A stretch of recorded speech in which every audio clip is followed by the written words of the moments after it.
All right, welcome to another episode of Pacific Matters. And this one is a special episode because we're joined with three members of the 18th CNMI Youth Congress. And Speaker Long, we'll go ahead and start with you and go around the Zoom room, just introducing yourself, your position in Youth Congress, what year you are in high school, and also what high school you go to, and anything else you'd like to share with us as well. So Speaker Long, why don't we start with you? Okay, Hava day, everybody. My name is Cielo Long. I am a senior at Tinian High School. I am Tinian's representative and the speaker, and I'm excited to offer my perspective on the topic of discussion today. All right, Kata. Hafa day, everyone. My name is Leikela Kata Yakupo. I do go by Kata. It's a pretty lengthy name, but I am from Cagman High School. I am their representative and I am the vice speaker. And I'm very excited for today's interview and hopefully we can get a lot done. All right, Yuri.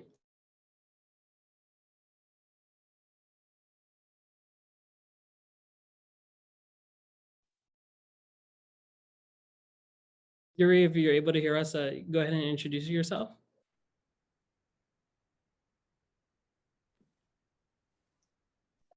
Yes, I can hear you guys. Sorry, my connection is kind of spotty right now, but my name is Yuri Sasimoto, and I am the representative from Mount Carmel School, and I'm the floor leader in the Youth Congress.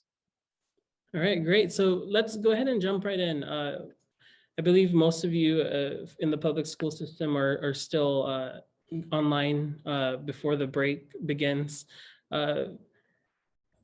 Cielo, let's just start with you on how schools have been throughout this pandemic. I can't imagine what it's been like having most of your school and learning and even socializing maybe online completely.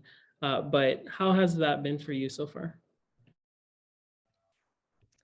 I would say it's definitely challenging. I think I've had the greater end of the stick. Most of my classes are online anyways. I follow distance education, but for the students who are full-time in high school, it's very challenging for them to kind of adapt to a new learning environment, which is, in this case, it's online learning. So it hasn't been fun, and the abrupt directives haven't been fun either. So I'm just hoping for better days, and I'm hoping that they can get everything situated with the public school system. But yeah, overall, it's not been easy, very challenging. And you're in Tinian, which recently had a scare because of the 4 positive cases there, but it seems to be contained. What are you hearing from your peers and others on the island just about COVID-19 and some of the precautions? Because Tinian, was supposed to have the option to open in person earlier if they wanted to for classes, but ultimately they chose to remain online. So what are some of the things you're hearing with regards to COVID and your peers on island? Yeah, so personally, from peers and students in my respective high school, I've been hearing that they want to return to face-to-face. I mean, the rest of the CNMI is open, and our students are just eager to get back in the classroom. And we understand that this is a very controversial subject for a lot of people, and it's very sensitive and something that can't be decided easily. But COVID has been here for 2 years now, and I know the students are tired. The students are tired that, they can't come up with a solid answer for us to either return to school or not. So I know they're very frustrated. That's what I've been primarily hearing from my peers. And Kata, we'll go ahead and go over to you now and talk about what you're hearing at your high school. So from what I've been hearing from many of our students, I really feel everyone's fear. There is a lot of fear in our community because we are a small community, and I think everyone is just, there are different answers. Students want to return because it is difficult and they feel that they are put at a disadvantage with distance learning. Not everyone learns the same. So it's a melting pot of opinions and stances on this. And Yuri, over at Mount Carmel School. Of course, the Coalition of Private Schools operating a little different from public schools. How are things at your campus?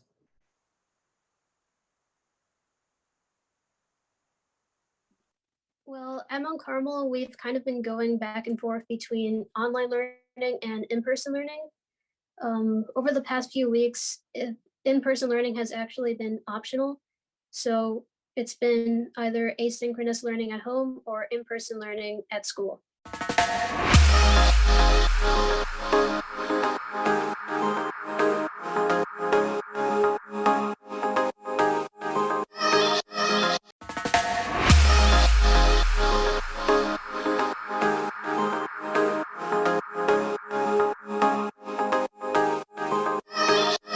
I did want to jump into some of your work as CNMI Youth Congress members. Speaker, we can start with you. You've introduced a handful of legislation. What has been the highlight so far in the past year in terms of some of your efforts that you're trying to get passed and pursue in this Youth Congress? So I think all of the bills that so far that has been passed in the Youth Congress are just absolutely incredible, and I completely and full-heartedly believe in every single one of the legislation passed. Personally, I do believe that the free menstrual products in the high school is what I'm trying my best to focus on right now. I want to get it passed in our actual legislature. It has been the same bill actually was just recently passed in the Guam legislature, composed by one of Guam's Youth Congress members, the speaker.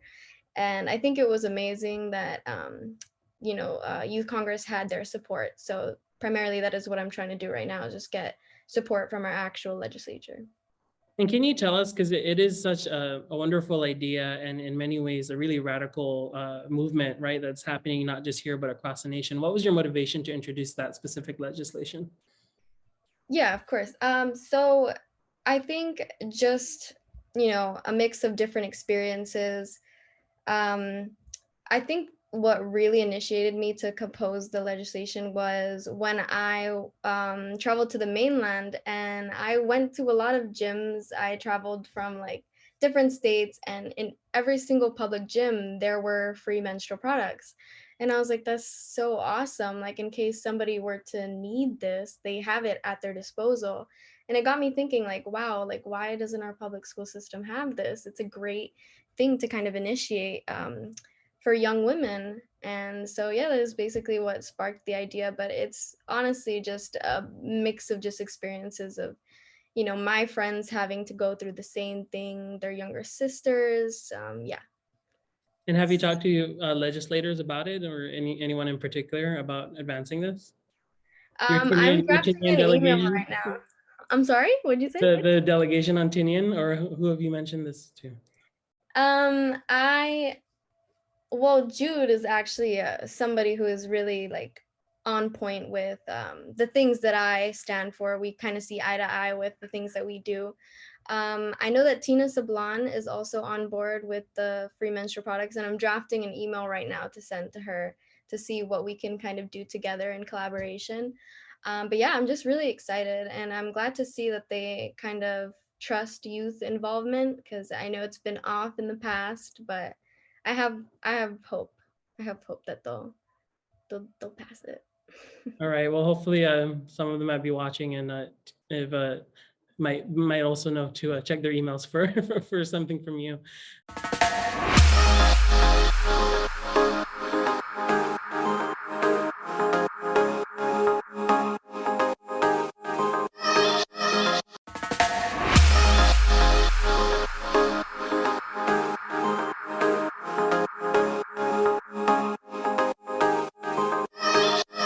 Katja, we'll go ahead and move over to you now. What are some of the things you've worked on in this legislature? So far, I have a very hectic schedule, and I am very passionate about, being part of this organization. So far, I've introduced a resolution for the late Honorable Ivan Blanco. He actually introduced me to the legislature, excuse me. I had an internship with him And if it weren't for him, I feel that I wouldn't be where I am today. So so far, that is what I've introduced in his honor, and to extend my gratitude to him in to my capacity. Excuse me. Yeah, the unfortunate passing, of course, of late Representative Blanco. Can you tell us what it was like interning at his office, and maybe some advice he might have shared with you, maybe? Of course, I'd love to. So honestly speaking, you walk into his office and you're greeted with a very warm smile.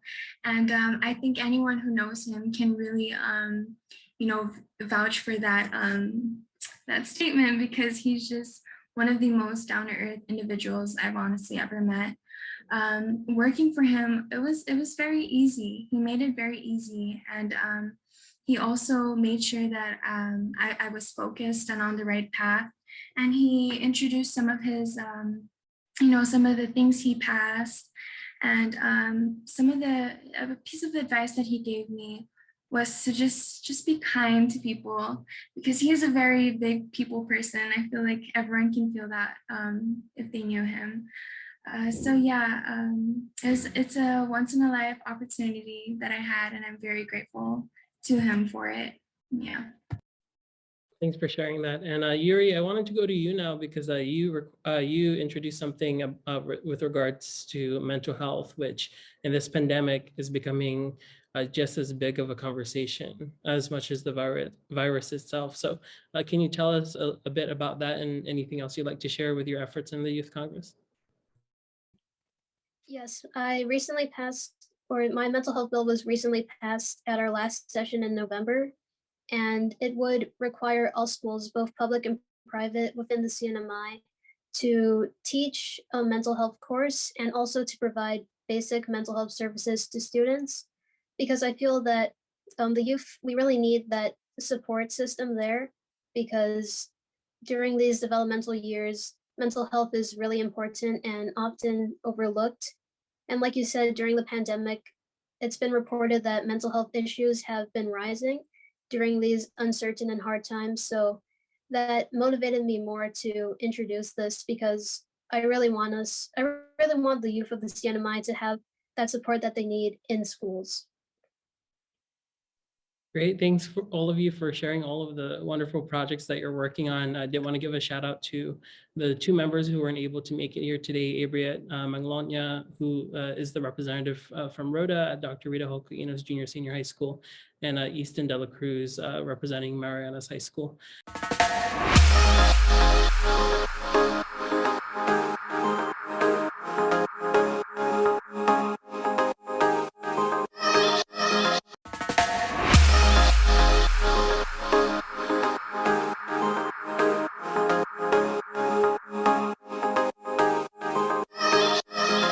I did want to ask you, just opening it up to everyone here now, what the dynamic is like with the group, and also having to serve as representatives for your campuses in a global pandemic. Not everyone has that circumstance to work in. So what has the past few months or even year or years been like working together? Yeah, I think I would love to answer that. I've been in Youth Congress for 2 terms, and I think what's so special about this group is that we're so collaborative, and there we may have different positions, we may see not eye to eye on certain issues, but at the end of the day, we're so for collaborating with one another and helping each other and just working as a team rather than just people in power, which I think is amazing. To add on to what Cielo said, something I really appreciate about our group more specifically is our ability to, put our differences aside and really focus on the we're all in it for the benefit of our youth, if that makes any sense. And I think we all have admirable qualities, and I just love that so much about our organization. And I think that's what makes us all so unique. So yeah. Yuri, did you want to add anything to that?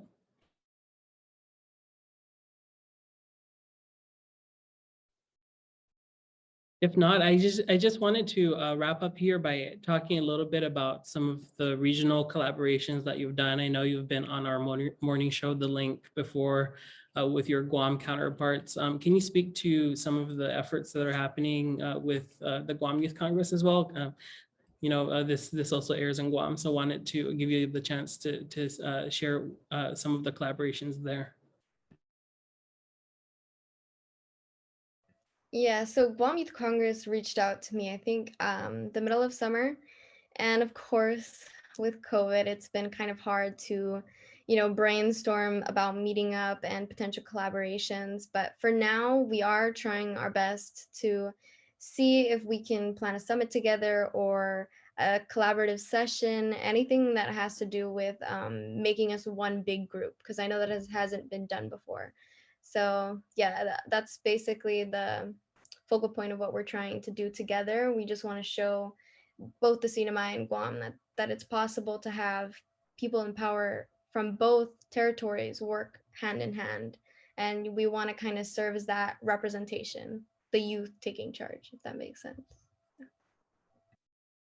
Great. And my last question is, what was the biggest lesson you've learned being in Youth Congress? And in particular, does any of you want to become a legislator now after this process?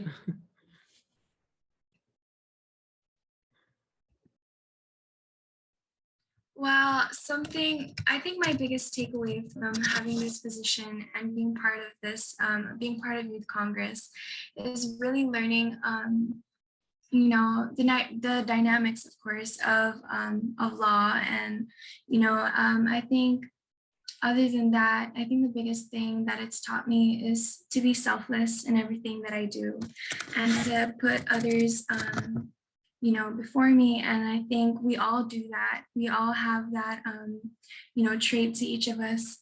And I'm very grateful for this experience. It is a learning experience. Mistakes are made. And I think at the end of the day, that definitely helps us become better. Would I want to be a legislator? I'll think about it because it's a tough job, definitely. But it's definitely somewhere in the future that I might consider. Yeah. All right, I think that might be a good place to wrap it up, talking about what's next. And for those of you graduating, congratulations. And thank you all again for your time in this. Thank you so much. Thank you so much for having us. We appreciate it.